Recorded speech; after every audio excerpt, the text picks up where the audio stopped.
Hello' everyone, অন্য এটা ভিডিঅ'লৈ আপোনালোক সকলোকে স্বাগতম জনাইছোঁ। আজিৰ ভিডিঅ'টো হৈছে পকা কঁঠালৰ কেক। ল'ৰা ছোৱালীয়ে কঁঠালৰ কোঁহ খাবলৈ বৰ দিগদাৰ পায়।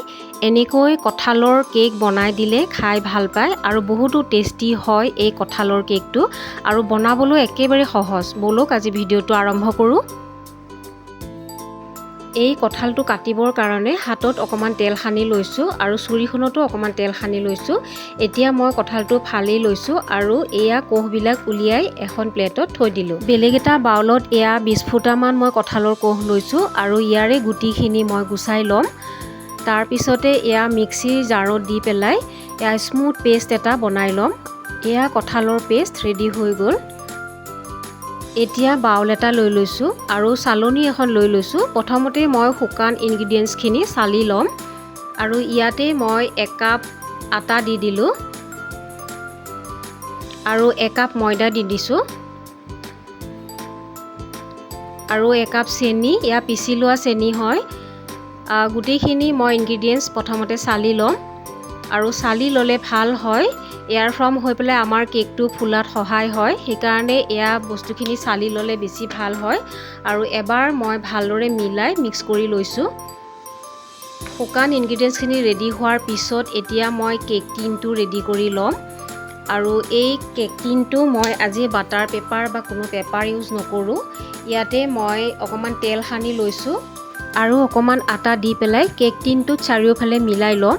আৰু আজি মই তেনেকৈ কেক টিনটো ৰেডি কৰি লৈছোঁ আৰু বাকীকেইটাও মই এয়া চিলিকন মৌলতো এনেকৈ তেল সানি লৈছোঁ। বাকীখিনি মই চিলিকন মৌলতে বনাম। এতিয়া চালি থোৱা শুকান ইনগ্ৰিডিয়েণ্টছখিনি লৈ লৈছোঁ আৰু এবাৰ ভালদৰে মিলাই লৈছোঁ। আৰু ইয়াতে মই পাউডাৰ গাখীৰ 1 পেকেট দি দিলোঁ আৰু এই গাখীৰটো নিদিবও পাৰে, মই আছে কাৰণে দি দিলোঁ। আৰু এতিয়া ভালদৰে মিলাই লোৱাৰ পিছত এয়া কঁঠালৰ পেষ্টখিনি ইয়াতে দি দিম। এই কঁঠালৰ পেষ্টখিনি দিয়াৰ পিছত আৰু এতিয়া মই ইয়াতে ডাঙৰ চামুচেৰে 3 চামুচ তেল দি দিম। এতিয়া হুইস্কাৰ এডালৰ সহায়ত সকলোখিনি বস্তু ভালদৰে মিলাই ল'ম। আৰু এয়া চাওক, অলপ আঠা আঠা ধৰণৰ হৈছে। কঁঠালত বহুতো আঁহ থাকে, সেইটো কাৰণে আমাৰ এই কঁঠালৰ পেষ্টখিনি বহুতো আঠা ধৰণৰ হৈছে।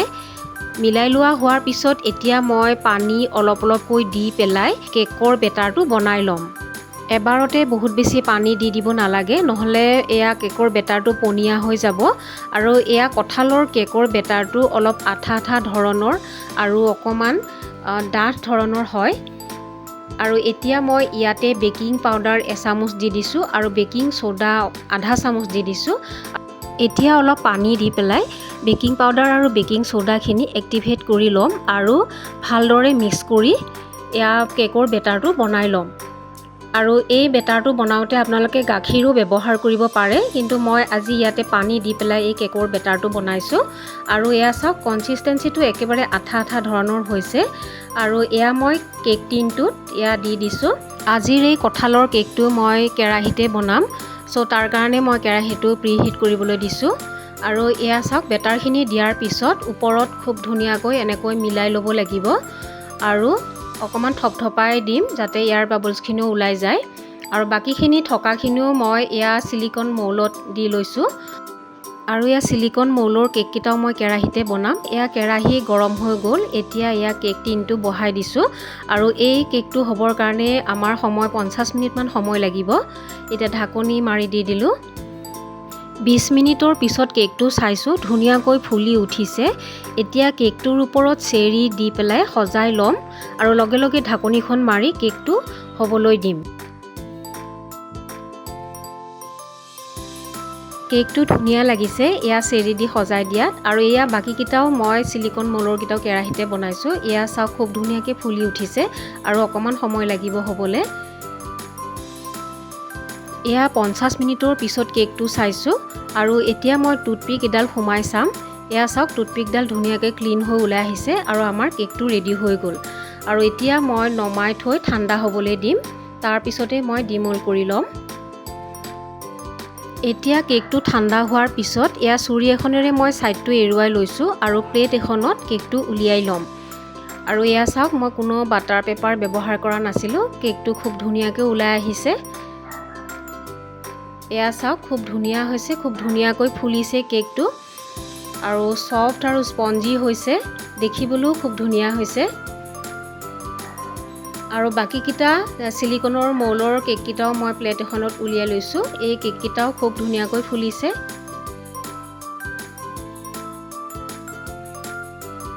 কঁঠালৰ নিজৰ ফ্লেভাৰ এটা আছে, সেইকাৰণে কেকটোও ধুনীয়া এটা স্মেল এটা ওলাইছে। আৰু এতিয়া মই চুৰি এখনেৰে এই কেকটো কাটিও দেখাইছোঁ। এয়া চাওক কেকৰ পিচটো মই কাটি ল'লোঁ আৰু খুব ধুনীয়া হৈছে আৰু সফ্ট আৰু স্পঞ্জি হৈছে আৰু টেষ্টিও হৈছে কেকটো খাবলৈ। ঘৰতেই থকা কম বস্তুৰেই আজিৰ এই কঁঠালৰ কেকটো মই বনালোঁ আৰু আপোনালোকেও এনেকৈ ঘৰতে বনাব পাৰে আৰু ল'ৰা ছোৱালীও খাই খুব বেছি ভাল পাইছে। আৰু আজিৰ এই ভিডিঅ'টো আপোনালোকৰ কেনেকুৱা লাগিলে, যদি ভাল লাগিলে লাইক এটা কৰিব আৰু মোৰ চেনেলটো ছাবস্ক্ৰাইব কৰিব। আজিলৈ আহিছোঁ, থেংক ইউ।